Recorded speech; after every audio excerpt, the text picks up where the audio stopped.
Ladies and gentlemen, this is Joe's Classic Video Games back with another cool pinball repair video for you this evening. We have been working on this really cool Whirlwind pinball machine from 1990. Isn't it a fun one? We got this from an operator a while back, and we've done several videos on it, so if you haven't seen those, check them out here. We've worked on the playfield, we've worked on the boards, and one of the things that we figured out in an earlier video is that the display is messed up. So the display is an old plasma display, like probably the one that came with it.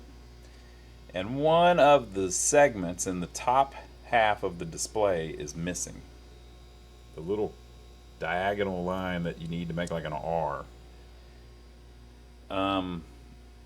It's almost where you could just leave it, but it's just annoying enough that you got to replace it. That little segment missing just makes it where you can't quite read it as well as you should. So you can see it there. So we're going to replace this display. Now the problem, we tracked it all down. It seems like the problem is in the glass on the top display. So there's no fixing that. It's just, it is what it is. So it's time. We're going to upgrade it to a new LED display. So in this video, we're going to build one actually out of a little kit that we bought from Wolfpack Technology. So I'm going to show you all that. We're going to build the display, install it in this machine, and make sure everything works right. And I'm going to save this old display because this bottom glass you could actually take off and put on another one to fix one. These plasmas run off like 190 volts, or I think it's plus 100, minus 100 volts, but the LED ones run off 5 volts, so it changes everything. Whenever you put the LED one in, it makes it use a lot less power, and they look really similar to this original one. So I want to show you what we got in the mail, what we ordered, and then we're going to build it, and we'll see how long it takes to actually put one of these things together. It's an affordable solution if you need a new display for one of these System 11 games. So let's check out what we got in the box. So here's our package we got in. It was shipped very quickly. It took like 2 days to get here. And it's from Wolfpack Tech, which is actually named after the gentleman that runs it. So it's his designs. They have different colors. We got orange. Could have got green, white, red, or blue. But we got orange to make it similar to original.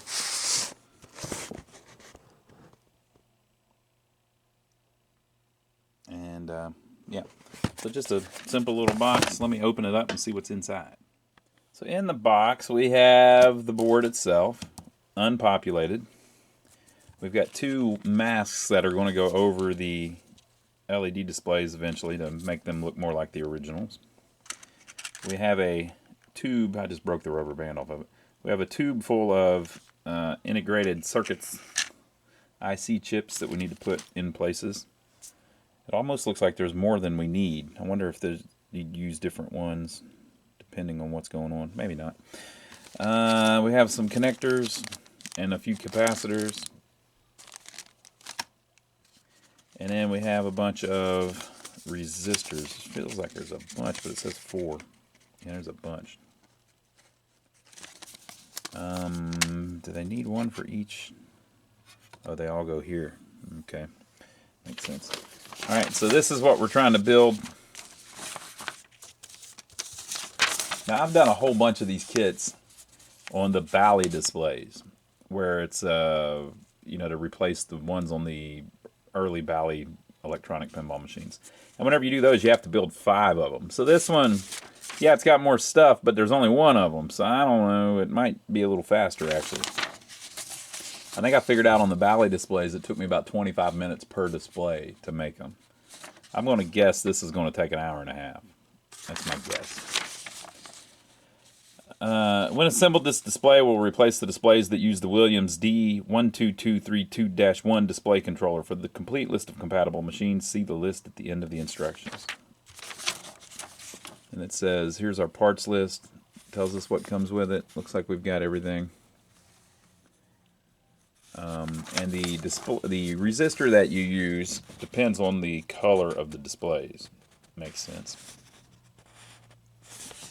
Alright, it says, for complete assembly instructions, go to wolfpacktech.com and click on Download Instructions. You need a soldering iron, wire cutters, alcohol, and solder. All soldering should be done on the bottom, non-printed side of the boards. This kit uses old-school through-hole components requiring only basic soldering skills to assemble. However, if you have never soldered before or are unaware of your skill level, It is recommended that you first practice soldering on a scrap board before beginning to assemble this kit. There are many references on the internet which can help you learn how. Alright, so let's go get the instructions and see what we're supposed to put on first. Alright, so I was easily able to get the instructions. They're on the website right at the top, like he said. And he's basically advising to, start with the main board, of course, and to start putting the IC chips in first. So we're going to do that. U1, U2, U3, U4, U5, U6, U7, Q1, and Q2. You just have to be careful to orient it correctly and put pin 1 where it's supposed to go. So we'll do that first. Alright, so I got the chips in. It took about 15 minutes. Not that big of a deal. But, there are quite a lot of places to solder here. I mean, look at this. But it's fun. It's kind of like a little kit. I mean, it is a little kit. It's kind of like a little puzzle. So next up in the instructions that are online, he wants you to do the resistors, and you're doing R1 through R30. They're all the same, and you're not doing you're not doing these. These don't need it. So it's just for this particular one. I suppose this board is probably used to make slightly different displays for some of the other Williams System 11 games. So R1 through R30. R, where are they? Where does the 1 start? Okay, it's here. 1 through 8, 9 through 15, 16 through 22, and then 23 through 30. So it's all of these. And they can be, a resistor can be either direction. You don't have to line them all up, but just so nobody complains, I'm going to line them all up. I'm going to, look, folks. This ain't my first rodeo. Look, folks. Come on now. I'm gonna line them up so that they look all pretty and the colors all line up perfectly. I'm gonna do the best I can. All right. Don't worry about it. All right. So I got all those done. It took about 10 minutes. Wasn't that big of a deal. Easy peasy. So in his instructions, he next suggests doing capacitor C1 through C8. C8 is slightly different, but C1 through 7 are just little filter caps. So we'll knock those out real quick. All right, so I got those in. I guess they're not filter caps. They're called coupling caps, maybe? You put it over the ground and the 5 on each chip. And then this one is supposed to be mounted sideways like that on the board because, remember, you have to mount this in the pinball machine, so you don't have a lot of depth there. So I believe that's correct. So next up, he's advising us to do the connectors. Alright, so the last thing, of course, is the actual little LEDs. So I'm putting each one of them in. That's like all your soldering there. Lots of it. But it's been off and on because I stopped for a while. It's been about an hour and 15 minutes so far. So I think about an hour and 30 minutes for the whole thing. Alright, so we got it all together and put the little mask over it. Basically, those instructions that you download, you don't really need because the stuff all goes in one place and it tells you on that one piece of paper where everything goes, like what chip goes where and all of that. So you just need to keep in mind that this and these 2 connectors aren't used, and then this thing over here isn't used in this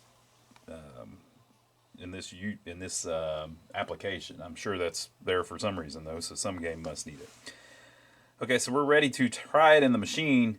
But I think what I'm going to do is, instead of mounting it in there where I can't get it back out easily to fix it, if there's anything that I screwed up, I'm just going to run the wiring to it and we'll just look at it outside of the machine and see if it's working properly. Alright, so it looks like we have success. And it looks very similar to the original display. I don't think it's showing up very well on the camera, but the little segment is there.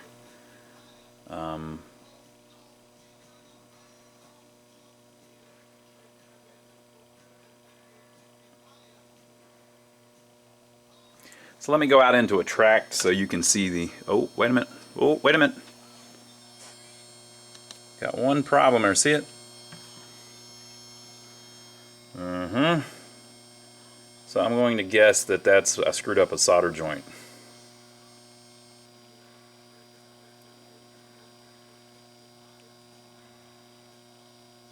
Yep, that one is missing. Okay, so let me look at the back of it. All right, so I just resoldered that one and it made it happen. So it, it had solder on it, but I must have just not had it hot enough where it flowed through to the other side. But we're good now. So all of them seem to be doing their thing. Very cool. So I guess we need to mount it to that board and take out the old one. All right, so I've removed this. We confirmed both speakers are working. I'm going to go ahead and just remove this board and then mount the new one in its place. And then I'm going to save the old board, like I said, because the bottom display is actually good, that glass, and that's pretty valuable now. So that piece of glass is probably worth $50 since it's working. If you've got another display like this one where one of the glasses isn't working, you could transplant that one off. So that's what we're going to do. So I'm going to carefully remove it, and then we're going to clean everything as we go so we can make it look as good as possible. All right, so I mounted it back in. This is a little loose, but you get the idea. When you mount the LED board, it doesn't sit as close to the plexiglass as the original, because the original has that glass, so it's thicker. It's about that thick. These LEDs are about half that thick. So they're sitting back about half an inch or a quarter of an inch more than they would have been if they were the glass.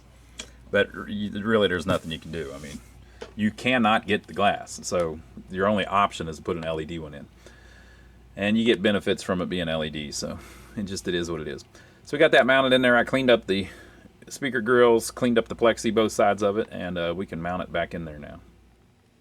All right, so with it mounted back in, we can now read our N's and our R's. Our R's. That's a P. Don't worry about it. So the N is right.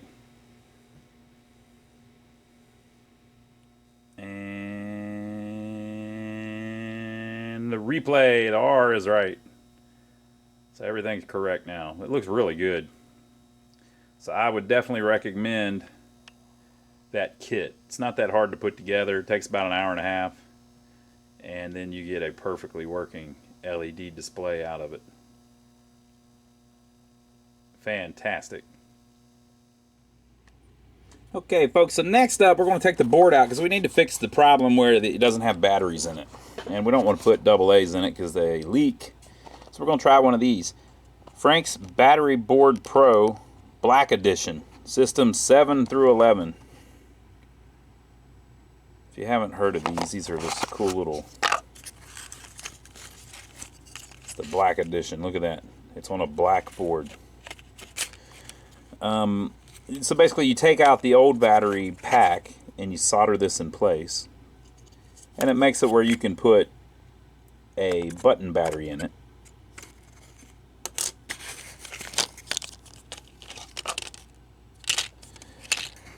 He sets it up where it has 2 button batteries, and I think there's a diode, and by doing that, basically it lasts twice as long the way he's got it set up. So we'll do that.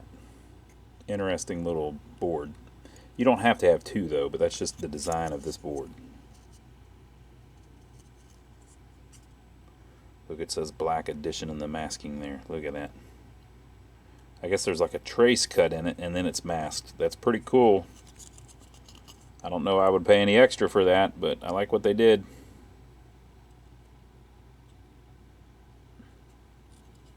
It's interesting. Look how he just has a couple, like any of these can, that's pretty crazy. Interesting.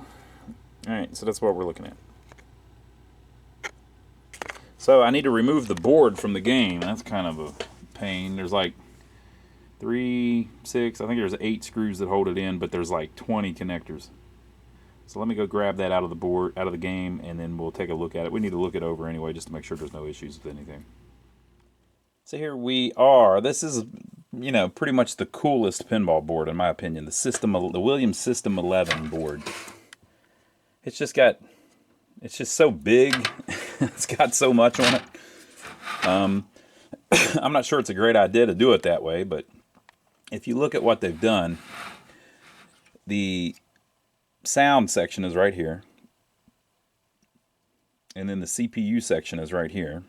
This is the boot section. CPU section, sound section. And then this is the coils. This is the lamps. And And I can't remember if the switches are handled up here with these. I think these two PIAs handle the switches, but I don't remember completely. Oh no, I think it's down here actually. I don't remember, don't listen to me. But it handles the switches as well. And then it also handles the display.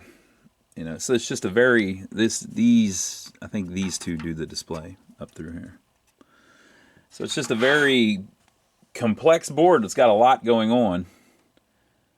And then almost as soon as they brought it out, they started putting a separate soundboard up above it in the cabinet that this all hooks to so that it can do background sound and speech and sound effects.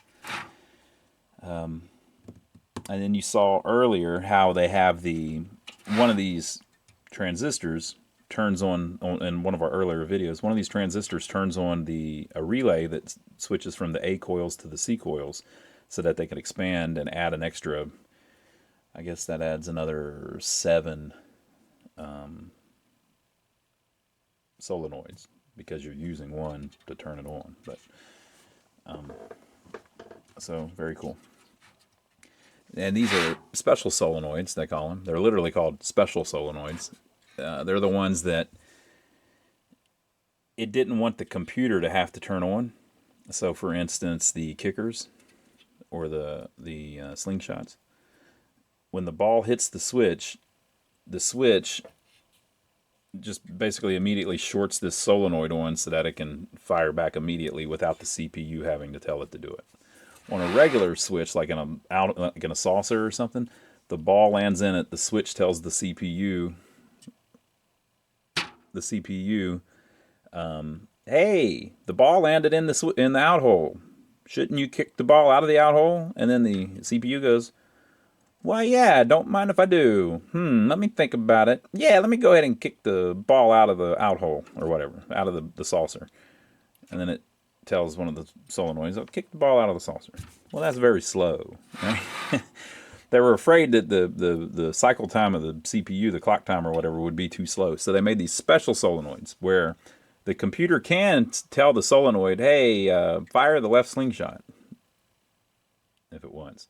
But it's wired in such a way that the switch itself turns on the transistor, which fires the coil. So it doesn't have to wait for the CPU to do it. I don't know if they're completely necessary, but they thought they were necessary, and they know more about it than I do. But that's basically the idea behind that.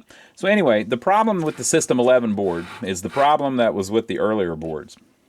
These batteries, which were needed for all kinds of reasons, but basically diagnostics and coin settings and stuff. They could have still used dip switches, but for whatever reason they decided not to.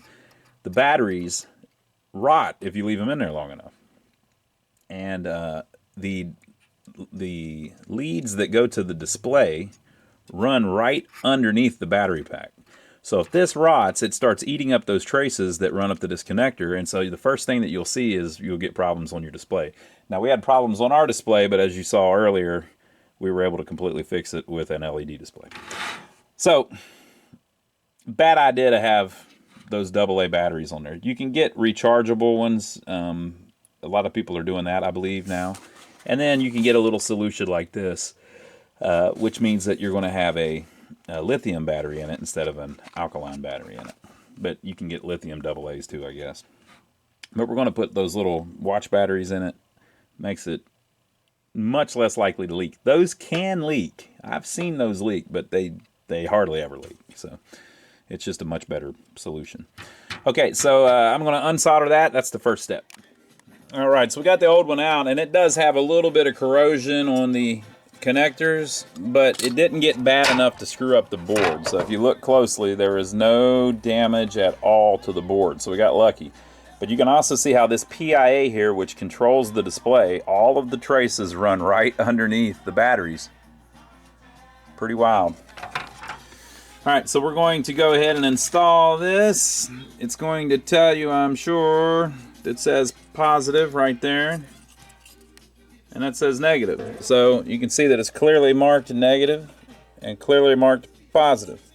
I'm trying to talk loud enough that you can't hear the spinner song in the background. I don't want to get demonetized, you know.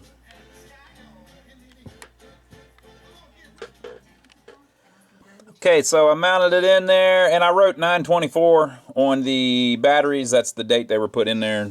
Just kind of helps you remember how old they are. Doesn't really matter on these, I guess, but it helps somebody remember to change them. And so I've got the ground probe on the ground.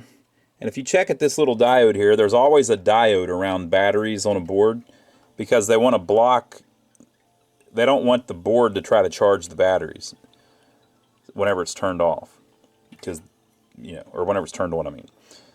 So there's always a diode here. If you check at the diode, we have 3 volts. If you check at the other end of the diode, we have 3.3 volts. So it's dropping some voltage through the diode. He's got 2 3-volt batteries on here, but he's only got 3 volts coming off of the board, which is pretty cool the way the design is. He's basically designed it so that 2 batteries will make it last twice as long. He's splitting up the amperage somehow. I don't know. The milliamperage somehow. But it works good. So get one of them boards if you want one. Yeah, that's all that this needed. Everything on the game's working, so there's nothing really to work on. You could go around and resolder all the connections on the back if they had bad solder joints, but this one, they all look pretty good, so I'm not going to mess with it. You know, I didn't see anything that needed attention. So we're going to put it back in. It's just a nice, pretty clean example of a System 11 PCB. So we'll mount it back in the game and move on to the next thing that needs worked on.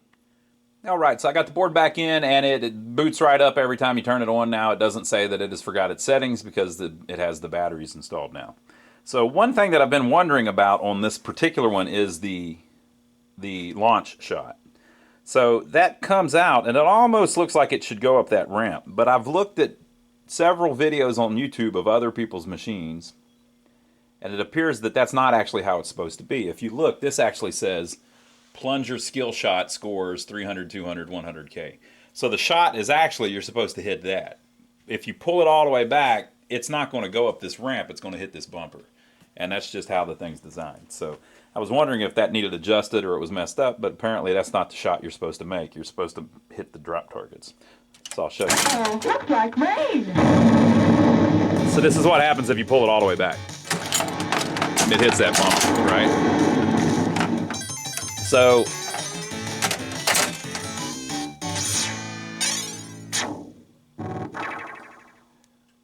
what you're supposed to do is more lightly do it like this. Well, maybe too light. Oh, I missed. Let's try it again. That's why they call it a skill shot, you know. Nope, not enough again.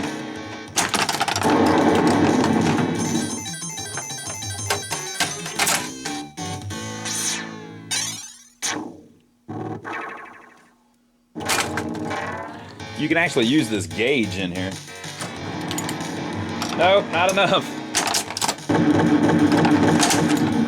Oh, that gave me 600 because the first thing I hit was that. So it can't tell if the ball hit it first or if it was rolling around the playfield a little bit first, you know.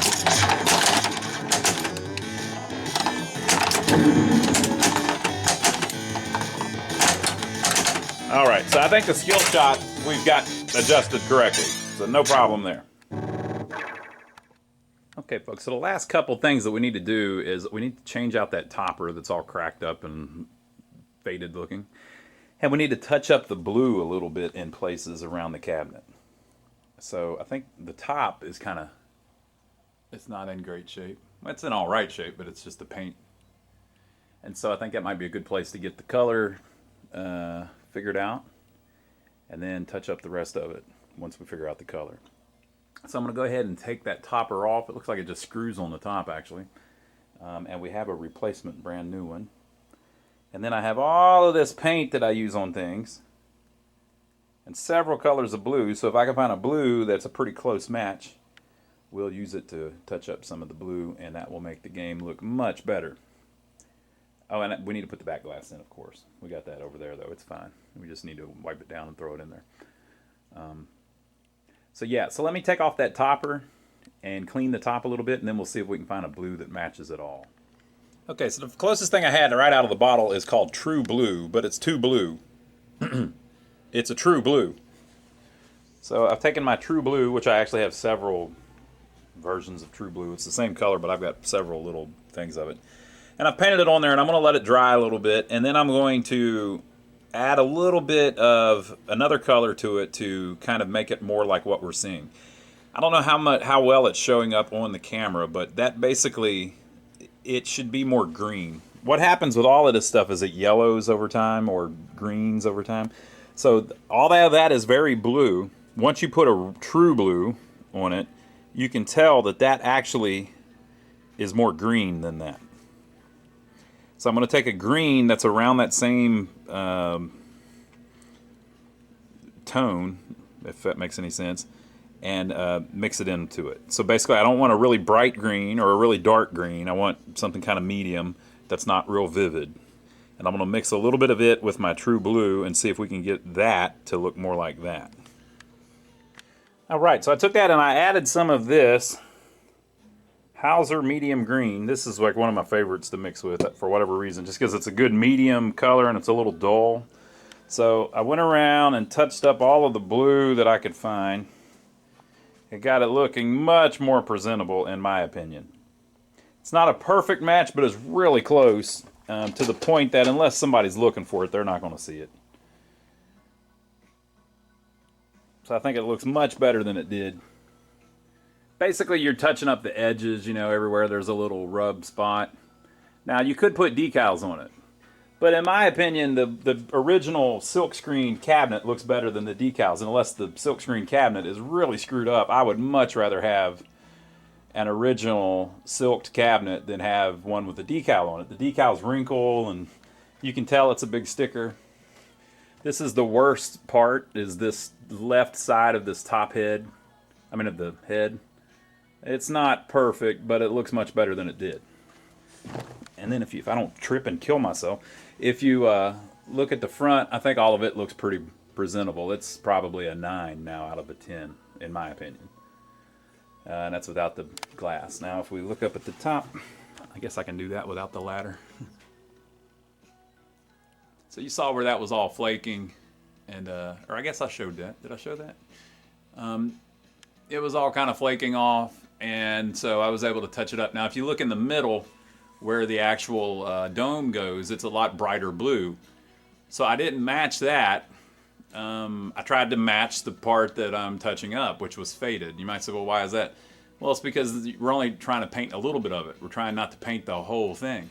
So all that up there where it's not faded, that's the same color this was originally. So if you match that color, you're going to see everywhere that you've touched it up. And same here. I touched up several spots on that side that you can't really tell. But if I would have made it, if I matched it to the unfaded color, you would see all of it. So I think it came out pretty decent. I'm happy with it. Okay, so I've cleaned up that fan a little bit, and now it's time to put the new dome on. So let's compare it to the old one. So there's the original, and there's the new one. This is a hell of a reproduction. I'm surprised that they even did this so inexpensively. This one, you can see the problem. Not only is that it's yellowed, which if you cleaned it up, it'd look a lot better, even though it's yellowed. I didn't mind that too much, but this crack, you know, you're talking about a pretty expensive machine now, so it's a shame to have a crack like that on it. So we've got a brand new one. I can't believe that they produced this, you know. It's a pretty complex reproduction. You've got the, I guess that's a blow mold, is it? Maybe? Is that what they call that? There's some kind of mold to make the plastic. And then it just has 4 holes drilled in it. That's easy enough. But then you've got a hole cut here, a hole cut here, a hole cut here. And I would guess all of that would have to be done after the mold was blown. And then they've got mesh that's riveted in place pretty extensively on the top, and it's exactly like the original.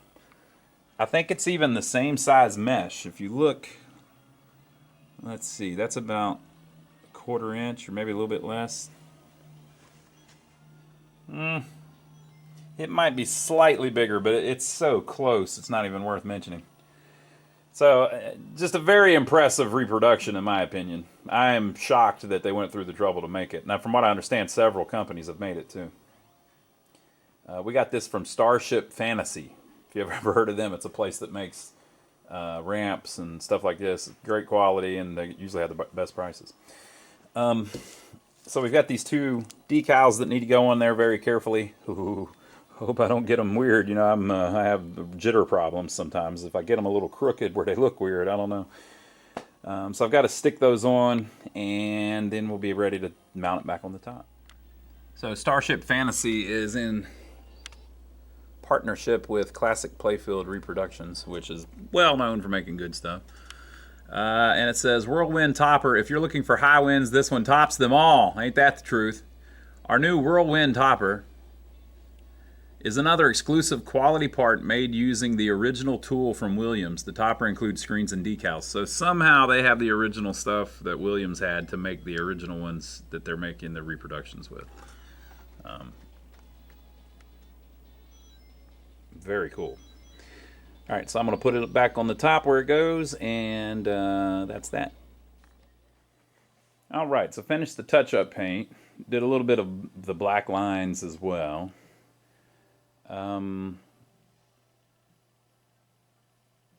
Did the legs, new leg levelers, new leg bolts.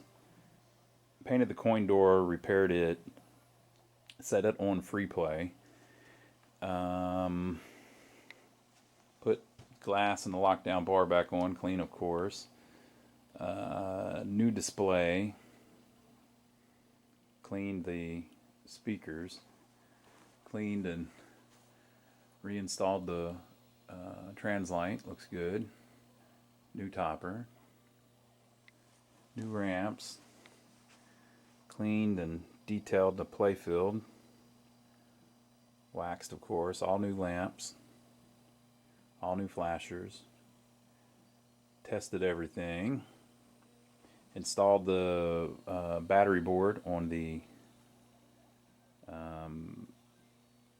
main PCB. Recapped the power supply. What else did we do? I think she's looking pretty good. This is a pretty decent Whirlwind. It's come a long way. I think it's a very respectable representation of this fine game. What do you think? So let's play a few balls and make sure everything seems to be working correctly. Yeah, I think we ended up with something pretty nice. I think most people would be proud to have this in their collection. All right, there's one lamp I'm not sure about. One lamp, I think it's a flasher actually. Okay, here we go. Looks like rain. Oh, too much.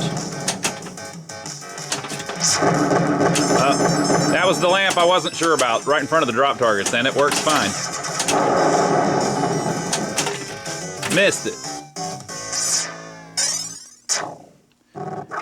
Object. Move the storm by hitting the flashing northeast, northwest, southeast, southwest radar targets. Oh, they're the stand-ups. Northwest is lit right now.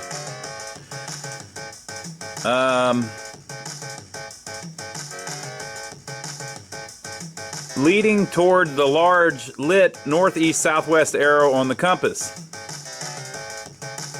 Hitting all targets enables a lock, producing a storm.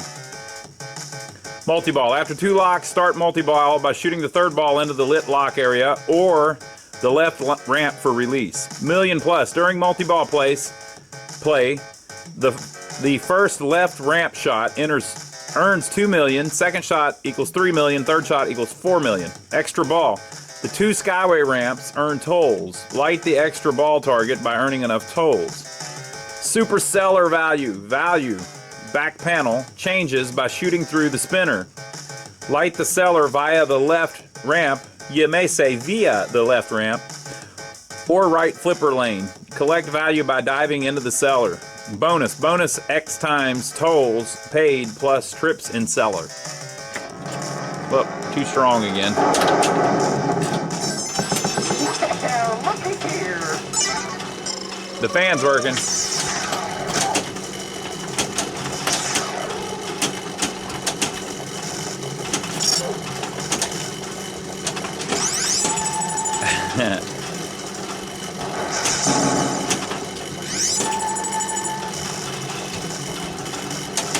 The fan is cool.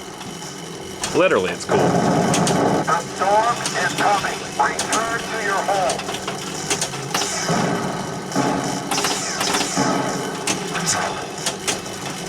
Danger, danger.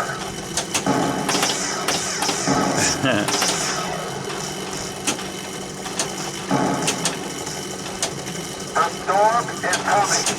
Oh, they got me.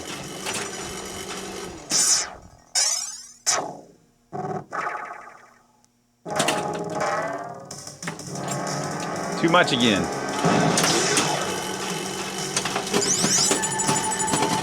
Fan is back running. Oh, they got me again. Return to your home.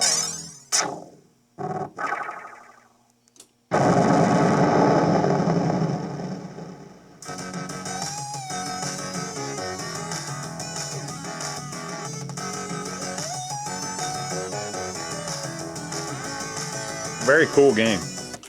Oh, looks like rain. That skill shot does take a little skill. Nice spinner shot. I think I see a piece of a paper towel on the playfield.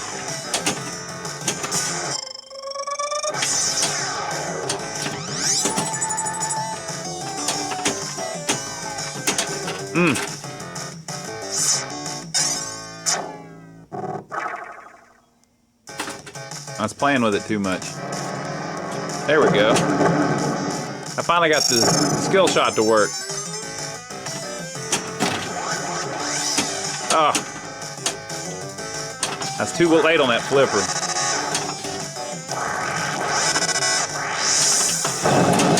The storm is coming. Return to your home. Oh! Nice shot, though.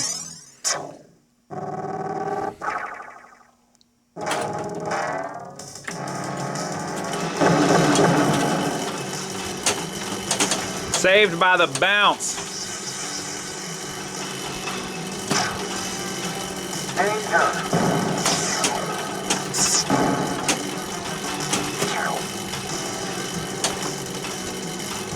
The storm is coming. Return to your home. Okay, the diverter works. That's good. The storm is over.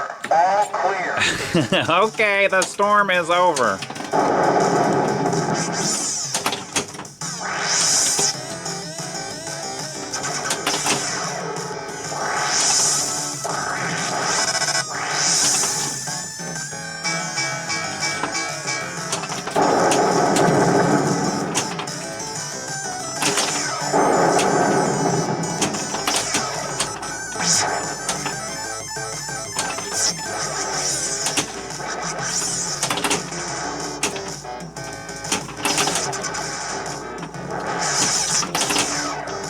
It shoots pretty well.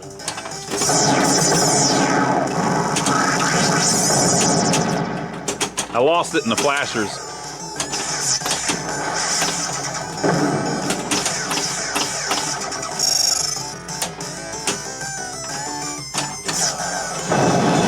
The storm is coming. Return to your home.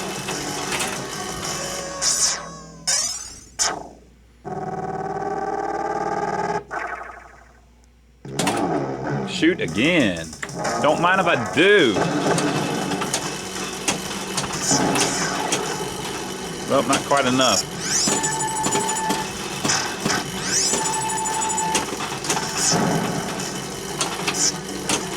Take cover now. Okay, I did.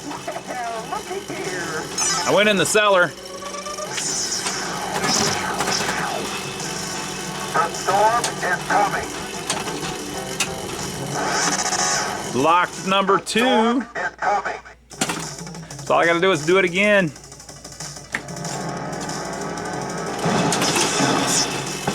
Go away. Danger. Missed it.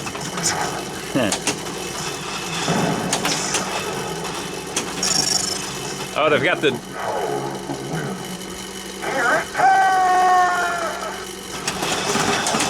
I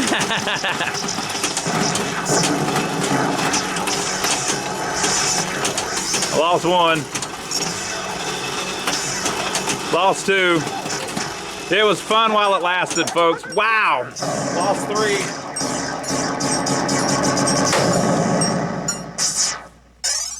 All right. I won the replay.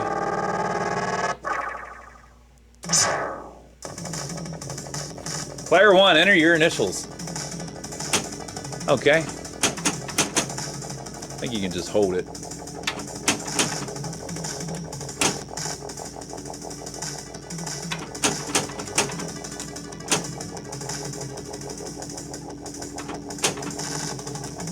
All right. What a cool game.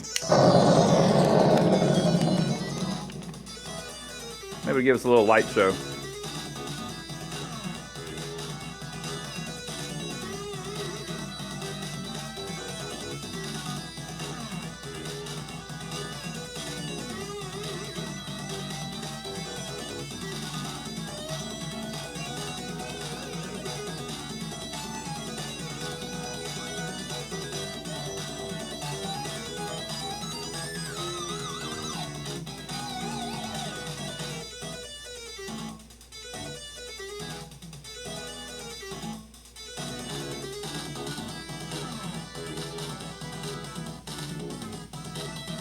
I suppose it's supposed to have all of the lights turned off right now. It's showing off the scores, I guess.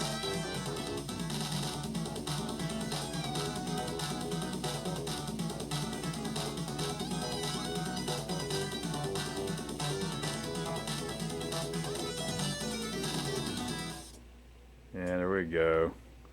Back to attract mode. Very cool game. We'll have to get some more playtime in on it.